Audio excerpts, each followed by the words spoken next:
हैदराबाद कोकटपल्ली स्वान lake gated community से एक खौफनाक वाकया सामने आया है, जहां 50 साला रेनू अग्रवाल को उसके घर के अंदर कत्ल करके कैश और सोना लूट लिया गया। रेनू अग्रवाल अपने शौहर राकेश अग्रवाल और बेटे शुभम के साथ रहती थी, जबकि बेटी तमन्ना पढ़ाई के सिलसिले में दूसरे शहर गई हुई थी। पुलिस के मुताबिक झारखंड का रहने वाला रोशन और उसका साथी हर्षा इस कत्ल के अहम मुश्तबा अफराद हैं। हर्षा सिर्फ 11 दिन पहले रेनू के घर बावर्ची के तौर पर काम के लिए रखा गया था। सीसीटीवी फुटेज में दोनों मुलजिम एक सूटकेस के साथ घर से स्कूटर पर फरार होते हुए नजर आए। पुलिस का कहना है कि मुलजिमीन ने रेनू अग्रवाल को पहले टॉर्चर किया, उनके हाथ पांव बांधे और प्रेशर कुकर और चाकू से हमला करके उनकी जान ले ली।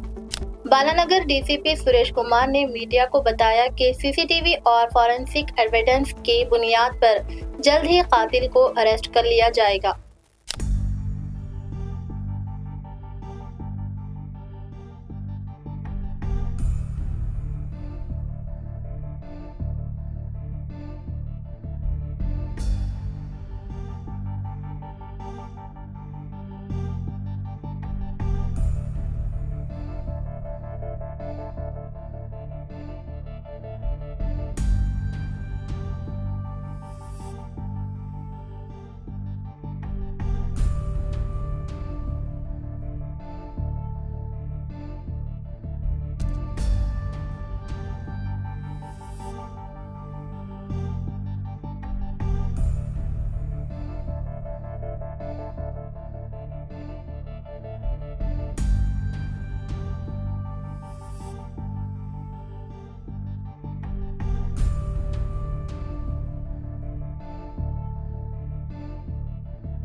ఈరోజు సాయంత్రం 7:30 గంటలకి కోకట్పల్లి పోలీస్ స్టేషన్కి ఒక సమాచారం వచ్చింది.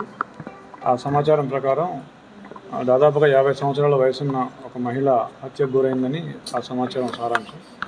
దాంతో మా ఇన్స్పెక్టర్ అండ్ టీం అందరూ వచ్చి చూడగా ఒక మహిళ 50 సంవత్సరాల వయసున్న మహిళ, ఆవిడ హత్యకు గురై ఉంది. ఆవిడ ఒంటి మీద కత్తిపోట్లు ఉన్నాయి. సీజర్ తోటి మేము క్షుణ్ణంగా పరిశీలిస్తే సీజర్ తోటి చాకులతోటి 2-3 చాకులు కూడా వాడి గొంతు కూడా కట్ చేసి చంపినట్టుగా కనిపిస్తూ ఉంది. ప్రైమరీ సస్పెక్ట్స్ వాళ్ళ ఇంట్లో పనిచేసే జార్ఖండ్కి చెందిన వ్యక్తి. అతను చేసినట్టుగా మేము అనుకుంటున్నాము. 20 ఇయర్స్ ఉన్నాయి అతనికి. సో అతన్ని ఇంట్లోంచి వెళ్ళడం, తర్వాత 2 వీలర్ మీద బయటకు వెళ్ళడం ఇంకొక సర్వెంట్తో కలిసి, అవన్నీ కూడా రికార్డ్ అయినాయి. We're searching for them. ఎలా తెలిసిందంటే సాయంత్రం 5 గంటల నుంచి వాళ్ళ భర్త, ఒక బాబు, ఆవిడ ముగ్గురు ఉంటారు ఇంట్లో. వాళ్ళు బిజినెస్కి షాప్కి వెళ్ళిపోయినారు పొద్దున్నే 10 o'clockకి.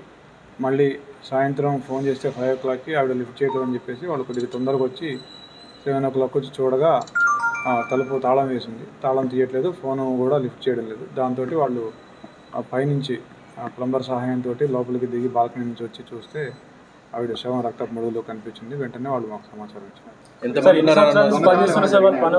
ఆ పని వాళ్ళు 10 రోజుల నుంచి పనిచేస్తున్నాడు. గతంలో అంటే ఇద్దరు కొత్తగానే జాయిన్ అయ్యారు. ఒక్కతనే, ఇంకొక అతను పైన ఇంట్లో ఉంటాడు. వాళ్ళిద్దరు ఫ్రెండ్స్. అతను పాత అతనే. ఎక్కువగా లేవని చెప్తున్నారు. డబ్బుల గురించి అడిగా మేము. డబ్బులు ఎక్కువగా లేవు అంటున్నారు, ఇంకా చూసుకోలేదని చెప్తున్నారు. ఎంతమంది ఉండొచ్చు? మినిమం ఒక 1 lakh ఎప్పుడు ఇంట్లో ఉంటాయని కూడా చెప్తున్నారు. ఎంతమంది ఉన్నారని? ఇద్దరు ఉన్నారు. ఎవరికి? ఒక బాబు ఉన్నాడు. ఆ బాబు వాళ్ళతోనే ఉంటాడు. 26 years అన్మ్యారీడ్ బాబు ఉంటాడు. వీళ్ళతోనే ఉంటాడు.